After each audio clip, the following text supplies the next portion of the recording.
I walked up the familiar steps of the house that was supposed to be my home, my shoes tapping against the worn wooden boards of the porch. It was a grand Victorian mansion, 80 years old, standing tall in an upscale neighborhood where every lawn was perfectly trimmed and every car in the driveway gleamed under the sun. This place had belonged to my wife's family for generations, passed down like some precious heirloom. When Camilla and I got married, I thought it was ours, a place where we'd build a life together, raise kids maybe, grow old surrounded by those creaky floors and high ceilings. I was wrong about that, and it hit me harder every day. Camilla loved this house more than anything. She grew up here, running through the halls as a kid, picking roses from the garden her father planted before he passed away. She'd tell me stories about those roses, how her dad would spend hours tending to them, how each bloom was a memory she held on to. To her, this house wasn't just a building. It was her family's legacy, and she saw herself as its keeper. I used to think that included me, but lately, I wasn't so sure. 6 months ago, everything changed. Her mother, Helen, and her sister, Clarissa, moved in after Helen sold her own place and Clarissa lost her apartment to some bad money decisions. I didn't fight it.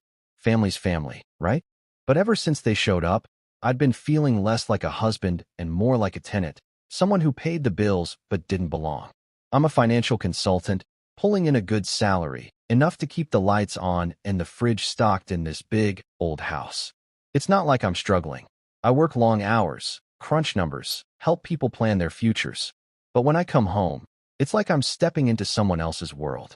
Helen's got her sharp tongue, always reminding me I didn't grow up with their kind of history. Clarissa treats me like I'm invisible unless she needs something. And Camilla? She just lets it happen, smiling like nothing's wrong while I fade into the background. Tonight was Helen's birthday, and I'd spent the whole day getting ready for it. I stopped by the store after work, picked out a fancy bottle of wine, red, her favorite, and a gift I thought she'd like. A silver bracelet with little charms shaped like roses, a nod to those gardens she always talked about. I even helped set up the dining room, moving chairs, laying out the tablecloth, making sure everything looked perfect. It wasn't easy after a long day, but I wanted to show I cared, that I was part of this family. Camilla had been buzzing around all morning, excited about the party, and I thought maybe tonight would be different. Maybe they'd see me as more than just the guy who signed the checks. I should have known better. As I stood there on the porch, hand on the doorknob, I felt a knot in my stomach. Something was off. I could sense it before I even walked inside. Tonight wasn't going to be about celebration. It was going to be the night I finally saw the truth, the night I'd realized just how little I mattered in this house that was once mine. The air smelled like rain as I pushed the door open, the familiar creak of the hinges greeting me like an old friend. The house was warm, filled with the scent of roasted meat and garlic from the kitchen where Camilla had been cooking. I set the wine and the gift on the hall table, shrugging off my coat. Voices drifted in from the living room, Helen's loud laugh, Clarissa's high-pitched chatter. I took a deep breath, squared my shoulders, and told myself to get through it. I'd done it before, hadn't I? Smiled through the comments, nodded along when they acted like I wasn't there. But tonight felt heavier, like the weight of the last 6 months was pressing down on me all at once. I didn't know what was coming, not yet, but I could feel it building. This house, with its tall windows and polished floors, wasn't mine anymore, if it ever had been. And as I stepped inside, I couldn't shake the feeling that I was about to find out just how far they'd go to remind me of that. I stood by Camilla's side as the guests started trickling in, the front doors swinging open every few minutes with a burst of cool evening air. The living room was buzzing with chatter, the clink of glasses, and the faint hum of music Helen had insisted on. Some old jazz record, she said, set the mood. I'd put on a clean shirt and a tie, trying to look the part of the good husband, the guy who belonged here. Camilla was next to me, her arm brushing mine every now and then as she greeted people with that bright smile of hers. She looked beautiful tonight, her hair swept up, wearing a dark green dress that matched the emerald studs in her ears. I wanted to feel close to her, like we were a team hosting this party together, but every time I caught a glimpse of Helen's cold stare or Clarissa's sideways glance, that hope slipped away. They didn't want me here, not really, and it was getting harder to pretend I didn't notice. The guests were mostly Helen's friends from her social clubs, older folks with loud voices and expensive coats, plus a few neighbors who nodded at me politely, but didn't linger. Then there was Clarissa, flitting around like she owned the place, her phone out as she snapped pictures for her so-called influencer career. She'd been living off Camilla's generosity for months. Our generosity, I guess, since I was the one paying off her credit card every time she went overboard on clothes or trips. I didn't mind at first. She's family, and I figured she'd get her act together eventually. But the way she smirked at me tonight, like I was some kind of joke, made my jaw tighten. Helen wasn't much better. She'd been a teacher once, respected and sharp, but now she spent her days sipping tea at fancy clubs and looking at me like I was dirt on her shoe. I wasn't one of them, not born into their world of old money and big houses, and she never let me forget it. Then Philip walked in, Camilla's brother-in-law, married to her cousin who couldn't make it tonight. He was a big-shot entrepreneur, always dressed in crisp suits, his handshake firm and his grin easy. The room lit up when he arrived. Helen rushed over to hug him. Clarissa practically squealed, and even Camilla's face softened in a way it hadn't for me all night. I stood there, hands in my pockets, watching them fawn over him. It wasn't jealousy, not exactly. I didn't need their hugs or their praise. But seeing how they welcomed him, how they treated him like he belonged, stung in a way I couldn't shake. He was one of them, part of the family in a way I'd never be. I tried to brush it off, told myself it didn't matter, but deep down, it gnawed at me. I'd been here for years, married to Camilla, living in this house, and I still felt like an outsider. Dinner was about to start, and I followed the crowd into the dining room, the smell of food pulling me along. Camilla had outdone herself. Roast chicken, mashed potatoes, a salad with little tomatoes she'd grown herself out back. The table was set with the good plates, the ones Helen always said were too nice for everyday use. I was hungry, tired from the day, and ready to sit down and eat, maybe even enjoy myself for a minute. But as we filed in, something shifted in the air. The chatter died down, and I felt eyes on me, not friendly ones. Helen was already seated at the head of the table, sipping her wine, her lips curled in a way that made my stomach twist. Clarissa was whispering something to one of the guests, her giggle sharp and mean. Philip hung back, talking to someone, but even he seemed to sense it. Something was coming. I didn't know what yet, but the hairs on the back of my neck stood up. This wasn't just another night of feeling out of place. This was the moment everything changed, the moment they'd pushed me too far. I could feel it in my bones as I stepped closer to the table, my heart thudding louder than the jazz still playing in the background. I walked into the dining room, the smell of roast chicken and warm bread hitting me as I crossed the threshold. The table was set up nice, with candles flickering in the center and the good silverware gleaming under the chandelier. Everyone was moving toward their spots. Helen at the head, Clarissa plopping down next to her, Philip easing into a chair with that easy confidence of his. Camilla was still fussing with a serving dish, her back to me, and the other guests were settling in, their voices low and cheerful. I took a step forward, ready to sit down and eat after a long day, when I noticed something right away. The seats were wrong. I stopped dead, my eyes scanning the table. There were 6 chairs, 6 place settings, 6 little napkins folded just so. But there were 7 of us in the room. My seat was missing. I stood there, frozen, my hands hanging dumbly at my sides as the realization sank in.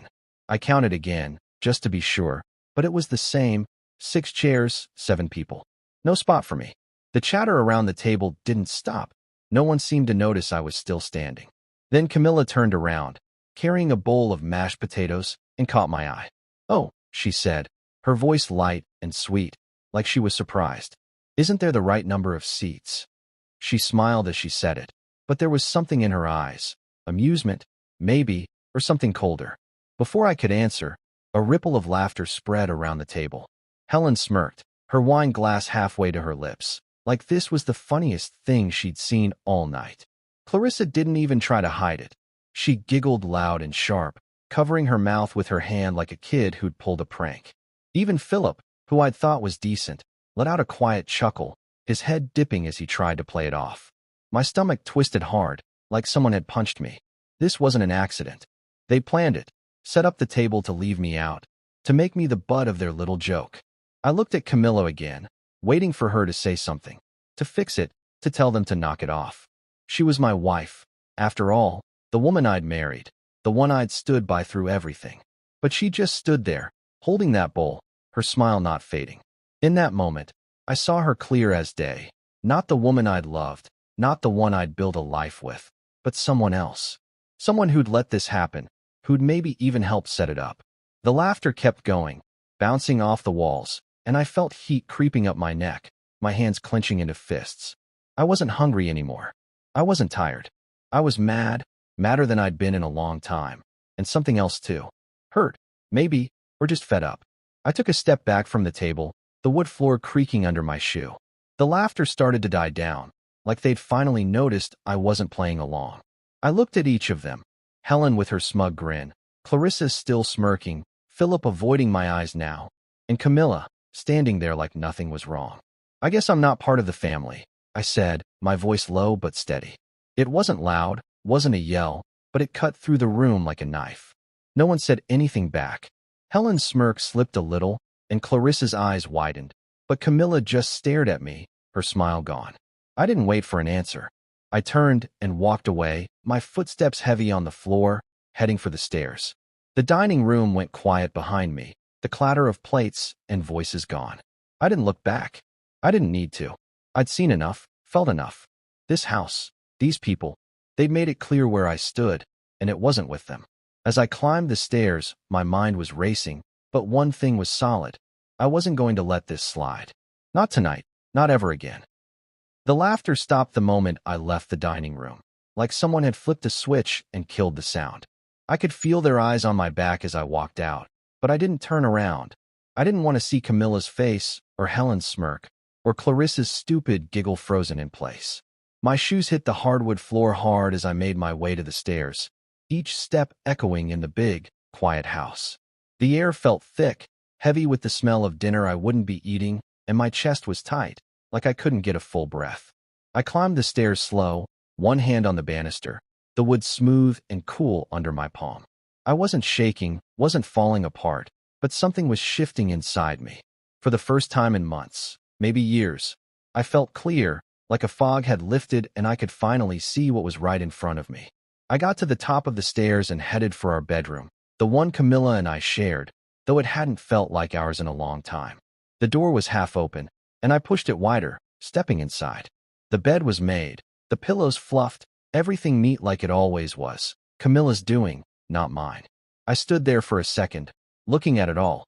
The dresser with her perfume bottles lined up, the closet stuffed with her clothes, the little nightstand on my side with just a lamp and a book I hadn't finished. This was supposed to be my space too, but it wasn't.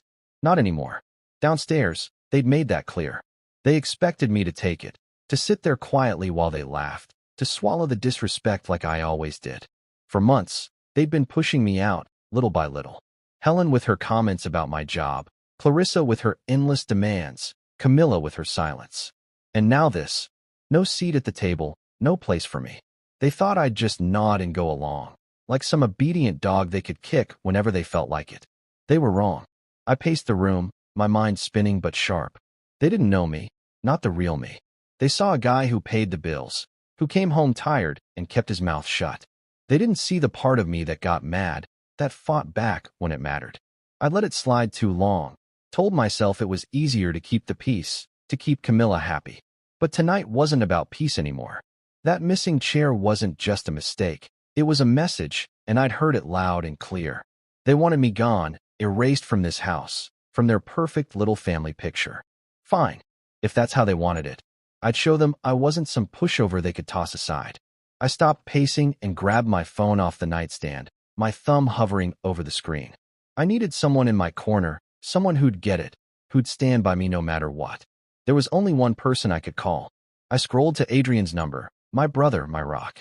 He was older by 3 years, always the smarter one. The one who had my back when we were kids and Dad was yelling about something dumb. He was an attorney now, a big deal in the city, making more money than I ever would. But he wasn't the type to rub it in. He was solid, loyal. I hit the call button and held the phone to my ear, listening to it ring. Downstairs, I could hear the faint clink of dishes starting up again, like they'd moved on already, like I didn't matter. Hey, Adrian's voice came through, calm and steady, cutting through the noise in my head. What's up? I took a breath, my grip tightening on the phone. I need you here. I said, keeping it simple. Now? It's bad. He didn't ask questions, didn't hesitate. On my way, he said, and the line went dead. I set the phone down and looked out the window, the dark garden stretching out below, the roses barely visible in the shadows. Adrian would be here soon, and then we'd see who was laughing. This wasn't over, not by a long shot. I stood by the bedroom window, staring out at the dark yard, waiting for Adrian to show up. The house was quiet now, the clatter of dishes from downstairs fading into a low murmur of voices. They were probably eating, passing around the food I'd helped pay for, acting like nothing happened. My stomach growled, but I ignored it. I wasn't going back down there, not after what they'd done.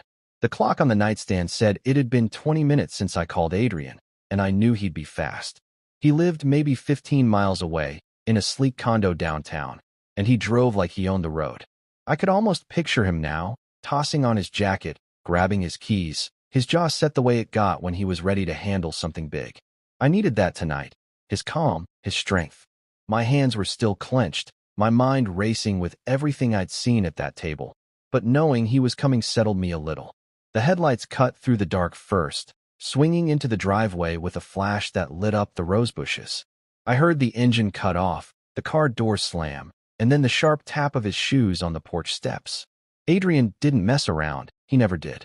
I moved to the top of the stairs just as the front door swung open, and there he was, stepping into the foyer like he owned the whole damn house. He was in a tailored suit, dark gray, the kind that said money and power without trying too hard. His hair was neat, his face serious but not worried, like he'd seen worse than whatever I was about to throw at him. He looked up at me, gave a quick nod, and I felt a weight lift off my chest. "Down here," I said, my voice steady now, and he followed me as I headed toward the dining room. I didn't know exactly what I was going to do, but with Adrian there, I knew I wasn't facing it alone. The dining room went dead silent the second we walked in. Helen was mid-sentence, her fork in the air, some story about her club friends spilling out of her mouth when she saw us and froze. Her eyes narrowed, that smug look she always wore slipping just a bit. Camilla was next to her, a plate of chicken in front of her, and her face went pale, like she'd seen a ghost. Clarissa stopped chewing, her mouth half open, the smirk she'd had earlier gone like it had been wiped off with a rag. Philip glanced up, confused, his eyebrows knitting together, but he didn't say anything. The other guests, Helen's buddies, shifted in their seats, looking between us like they weren't sure what was happening. Adrian didn't sit down, didn't even take off his coat. He just set his briefcase on the edge of the table with a soft thud, the sound cutting through the quiet like a gunshot. Every eye was on him now, and I stood behind him, arms crossed, letting him take the lead. This was his game now, and I trusted him to play it right. He clicked open the briefcase, pulled out a thick file, and dropped it onto the table, the papers fanning out a little. "Evening, everyone," he said, his voice smooth but hard, like steel wrapped in velvet. "Let's talk." Helen opened her mouth, probably to snap something smart, but Adrian held up a hand, and she shut it fast. He had that kind of pull. You didn't argue with him unless you were ready to lose. He flipped open the file, his fingers quick and sure, and pulled out a single sheet. "This," he said, holding it up so they could see, "is why I'm here." I didn't know what it was yet, not the details, but I could tell from the way Camilla's hands gripped the table that it was bad. Adrian's eyes flicked to her, then to Helen, then Clarissa, like he was sizing them up. "You've been busy," he said, and his tone made it clear he wasn't here to play nice. He dropped the bombshell then, calm as you please, like he was reading the weather. "Camilla's selling the house. And she didn't tell you." He looked at me when he said that last part, and my heart stopped for a second. Selling the house. My house. I stared at her, waiting for her to deny it, but she didn't. She just sat there, white as a sheet, and I knew right then Adrian had the truth, and they were screwed. I stood there behind Adrian, my arms still crossed, my eyes locked on Camilla as the words hung in the air. Selling the house. My house. The one I'd poured my life into, the one I thought we'd grow old in. The dining room was so quiet you could hear the candles flickering, the little flames dancing like they were mocking me. Adrian didn't flinch, didn't even look at me again.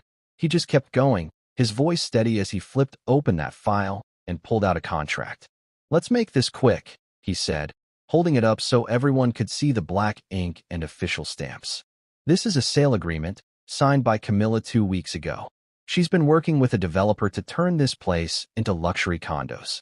Already took a deposit, $500,000, wired straight to her personal account. He slapped the paper down on the table, right in front of Helen, who stared at it like it might bite her. My head was spinning, but I kept my face hard, watching Camilla. She wouldn't look at me. Her eyes were on the table, her hands twisting together in her lap. I wanted her to say something, to tell me it wasn't true, but she didn't. She just sat there, pale and small, like a kid caught stealing. Philip leaned forward, his forehead creased. "What is this?" he asked, his voice sharp, like he couldn't believe it either. Adrian didn't miss a beat. "This," he said, pointing to a highlighted line on the contract, "is evidence of deception. The deal's been in motion for months. Plans approved last month, meetings with the developer, the works. And here's the kicker, it excludes him." He jerked his thumb at me, and I felt my chest tighten. Excludes me. This was my home, my life, and she'd cut me out like I was nothing. Adrian kept going, pulling out more papers, bank records, emails, stuff I didn't even know he had. "The property's in Camilla's name, sure, but under your prenup," he said, looking at me now. "She needs your consent for any major sale." She didn't get it. Didn't even ask. He tossed another sheet down, this one showing the deposit, the date stamped clear as day. $500,000 already in her pocket, and the rest, millions more, coming once the deal closes. The plan? Sell the house, cash out, and leave you with nothing. He paused, letting that sink in, then pointed at Clarissa and Helen. "Oh, and it gets better. The money's earmarked. Clarissa's getting a chunk to fund her influencer gigs, and Helen's set for a fancy new apartment. All while you're out on the street." I felt my hands drop to my sides, my fists clenching again. They weren't just pushing me out, they were planning to bury me. Philip's face went red, his jaw tight. "Camilla, is this true?" he asked, but she didn't answer. Helen jumped in instead, her voice sharp. "Now wait just a minute. This is family business, not some courtroom drama." Adrian cut her off with a look, cold and hard. "Family business? Funny you say that, Helen, because you're in on it too." He slid another paper across the table. Construction plans, blueprints for condos with little balconies and shiny glass windows. These were approved last month. Camilla signed off, and you knew. "You've been counting on this payout to keep up your social club life." Helen's mouth opened, then closed, her eyes darting to Camilla like she expected her to fix it. Clarissa just stared at the table, her phone forgotten in her hand, her face blank. I took a step forward, my voice low but shaking. "You were going to sell our home?" Behind my back, Camilla finally looked up at me, her eyes wide, but she didn't say a word. That silence said everything. She'd done it. All of it. And she'd thought I'd never find out. Adrian tapped the file with his finger. "She underestimated you," he said to me, then turned back to them. "Big mistake. Because now we've got the proof. Every signature, every transaction. This isn't just betrayal, it's illegal. Prenup violation, fraud, you name it." The room felt like it was shrinking, the air heavy with their panic. Camilla's face drained of color, her hands trembling now. She'd thought she could pull this off, that I'd stay quiet and clueless like always. But she didn't know me, not the me standing here now, with Adrian by my side and the truth laid out like a map. They were caught, and I wasn't letting go. I watched Camilla's face crumble as Adrian laid out the last of the evidence, her hands shaking so bad she had to press them flat against the table. The dining room was a mess of tension, plates of half-eaten food forgotten, wine glasses sitting untouched, the air thick with the smell of chicken and fear. Adrian stood tall, his suit still crisp, flipping through those papers like he was reading a grocery list, not tearing their world apart. Helen tried to pull herself together, her voice cutting through the silence. "This is ridiculous," she snapped, pushing her chair back a little, her eyes darting between me and Adrian. "You can't just barge in here with some papers and accuse us of whatever this is." She waved her hand at the file, like she could make it disappear. Adrian didn't even blink. "I'm not accusing," he said, calm as ever. "I'm showing you what's already done. And there's more." He reached into the briefcase again and pulled out a stack of bank statements, dropping them on the table with a soft thud. "These are interesting," he said, his tone dry, almost like he was enjoying it. "Helen, your social clubs, the dues, the lunches, the trips, all funded by Camilla's secret account, money she siphoned off over the last year. Helen's face went stiff, her mouth opening like she wanted to argue, but nothing came out. Adrian kept going, pointing at Clarissa next. And you, $100,000 shopping spree last month. New clothes, a trip to Miami, all on a joint savings account you weren't supposed to touch.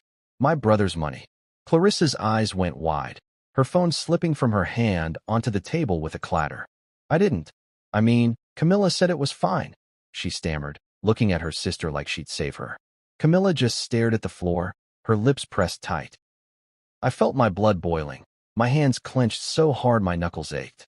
Joint savings. That was ours, mine and Camilla's, built up over years of me working late, skipping weekends, saving for a future I thought we'd share. And they'd taken it, spent it like it was nothing, while I was out there busting my ass. Philip slammed his hand on the table, making the plates jump. You used my name for this, he barked, his voice loud enough to shake me out of my haze. He was glaring at Camilla now, his face red. I saw it on those papers, my name as a reference for the developer deal. You dragged me into this mess. Clarissa gasped, her hand flying to her mouth. Wait, what? She said, like she was just catching up. The room was turning on itself, their perfect little family cracking right down the middle. Adrian didn't let up. He pulled out another sheet, email printouts this time. Here's the proof, he said, sliding them toward Philip. Camilla listed you as a business contact, said you'd vouch for the project. Forged your signature on a letter too.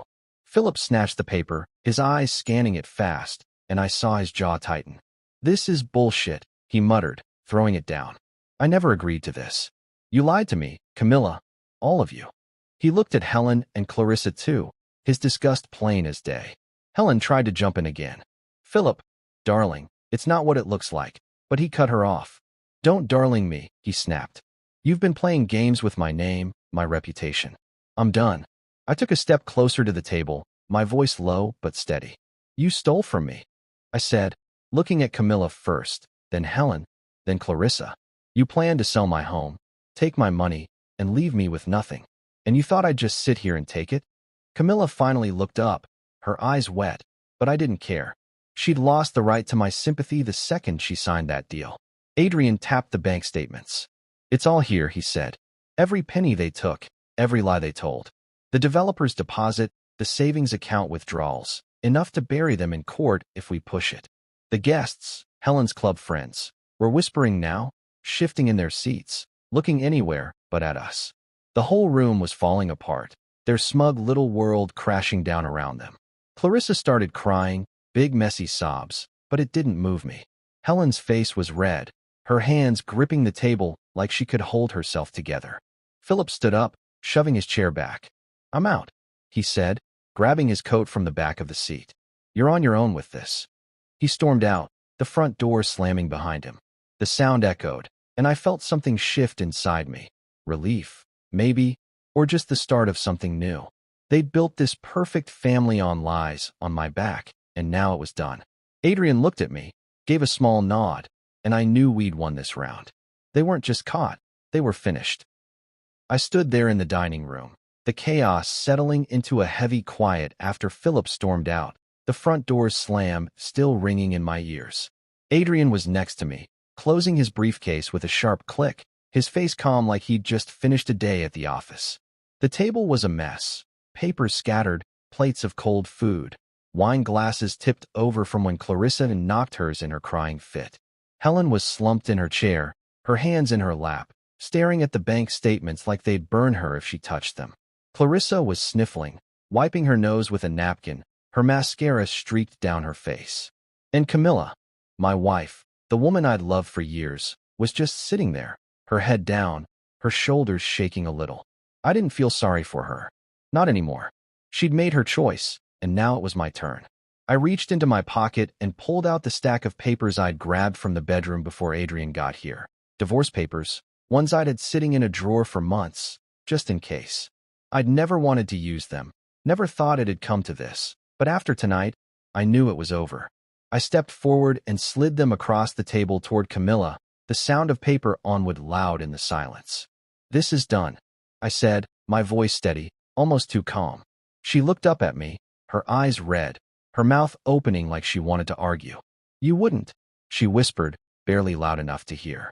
I smiled, but it wasn't friendly. It was cold, final. I already did, I said, tapping the papers with my finger. Sign them. We're finished. Helen jumped up then, her chair scraping hard against the floor. You can't do this, she yelled, her voice cracking. This is her house, her family. You don't get to just walk away. Adrian stepped in before I could answer, his tone sharp. Actually, he can, he said, pulling out another document from his stack. The prenup's clear. Any major financial move, like selling this place, needs his signature. She broke that.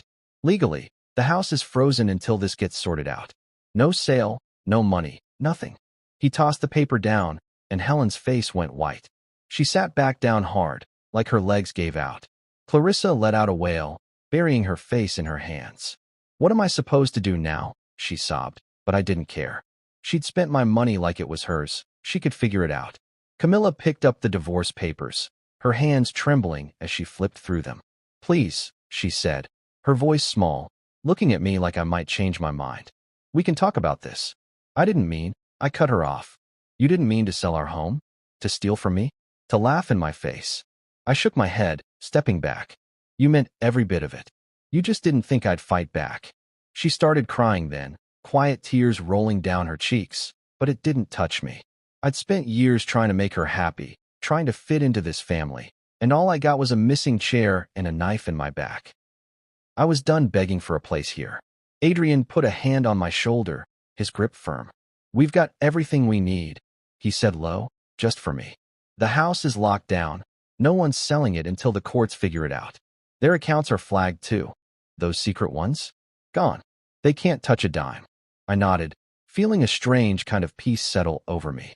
Their money, their plans, their whole fancy life. It was falling apart, and I was the one holding the hammer. Helen's club friends were already slipping out, muttering excuses as they grabbed their coats, not wanting to be part of this mess. The room felt smaller now, emptier, like the air had been sucked out with their lies. Camilla's tears didn't stop, but she set the papers down, her hands flat on them, like she could hold on to something. I'm sorry, she said, her voice breaking. I didn't want it to be like this. I looked at her, really looked at her, and saw someone I didn't know anymore. You should have thought of that before, I said, turning away. Adrian picked up his briefcase, gave me a nod, and we walked out together, leaving them there in the wreckage. The front door closed behind us, the night air cool against my face, and I felt lighter than I had in years. Her life was shattered, hers, Helen's, Clarissa's, and there was nothing they could do to fix it. I'd taken back what was mine, and I wasn't looking back. I walked out of that house with Adrian, the night air hitting me like a slap, cool and sharp after the stuffy heat of the dining room. The porch steps creaked under my feet, same as always, but this time it felt different, like I was leaving something behind for good. Adrian's car was still in the driveway, sleek and black, the engine ticking as it cooled off. He didn't say much, just gave me a quick pat on the back and said, "You good?" I nodded, even though I wasn't sure. My chest was tight, my head buzzing with everything that had just happened, but I didn't feel lost. For the first time in months, maybe years, I felt like I was moving forward. Yeah, I said, my voice rough. Thanks for coming. He grinned, small and quick. Anytime, man. Let's get you out of here. We climbed into his car, and he pulled out of the driveway, the Victorian mansion shrinking in the rearview mirror as we drove off. Within a month, everything changed, faster than I'd thought possible. Camilla's social life fell apart first. Word got around quick. Those club friends of Helen's weren't shy about talking, and soon the whole neighborhood knew she'd tried to sell the house out from under me. People stopped calling her, stopped inviting her to their fancy dinners and garden parties. She'd always cared about what they thought, always wanted to be the perfect wife with the perfect life, and now that was gone. I heard through a buddy that she'd tried to explain it at some coffee meetup, but no one bought her excuses. She was alone now, stuck in that big house she couldn't sell, her name mud in the circles she'd worked so hard to impress. It didn't make me happy, exactly, but it felt right, like she was finally paying for what she'd done. Helen didn't fare much better. With the secret accounts frozen and the house sale dead, her money dried up fast. She couldn't keep up with her social club dues, couldn't afford the lunches or the trips she loved showing off about. Last I heard, She'd moved into a cramped little apartment on the edge of town, one of those places with thin walls and no view. She'd gone from sipping wine in a mansion to counting pennies in a box, and I didn't feel a bit sorry for her. She'd spent years looking down on me, acting like I wasn't good enough for her precious family, and now she was the one on the outside. It was almost funny how quick her high and mighty act fell apart when the cash ran out. Clarissa hit rock bottom fastest of all. Her influencer gig was toast. Turns out, you can't keep posting selfies and travel pics when your credit cards are maxed and your sister's not bailing you out anymore. She declared bankruptcy a couple weeks after that night, her fancy clothes and trips gone in a flash. Her social media accounts disappeared overnight, deleted, like she couldn't face the shame of it all crumbling. I saw her once, at the grocery store, pushing a cart with cheap store-brand stuff, her hair messy and her eyes down. She didn't look at me, didn't say a word, and I didn't either. She'd lived off my money, laughed in my face, and now she had nothing. That was enough for me. Philip cut ties completely, disgusted by the whole mess. He'd texted me a few days after, apologizing for not seeing it sooner, said he was done with them for good. I didn't blame him. He'd been used too, his name dragged into their scheme. He was a decent guy, just caught up in their web like I'd been. Meanwhile, I was doing better than I'd expected. Adrian and I rented a place together for a while, a clean, modern house a few miles away, with big windows and a yard that didn't need a damn rose garden. I started a business with him, something small, consulting for startups, using my finance skills and his legal brain. It took off quick, and for the first time in years, I felt free. No more walking on eggshells, no more trying to fit into a family that didn't want me. I woke up every day with a clear head, knowing I'd made it out. The divorce went through smooth. Camilla signed the papers after a week of stalling, probably realizing she had no choice. I didn't take much, just my share of what was left after the courts untangled her mess. The house stayed frozen, a big, empty reminder of what they'd lost. I didn't need it anymore. I had a new home, a new life, and it was mine, built from scratch, no strings attached. I could breathe again, laugh again, and it felt good. They tried to break me, but I'd come out stronger, and that was all that mattered. I drove past the old Victorian house a year later, my truck humming along the quiet street as the sun dipped low, painting the sky orange and pink. It was a Saturday, and I'd been out picking up supplies for the new office Adrian and I had just leased. Nothing fancy, just a space to keep the business growing.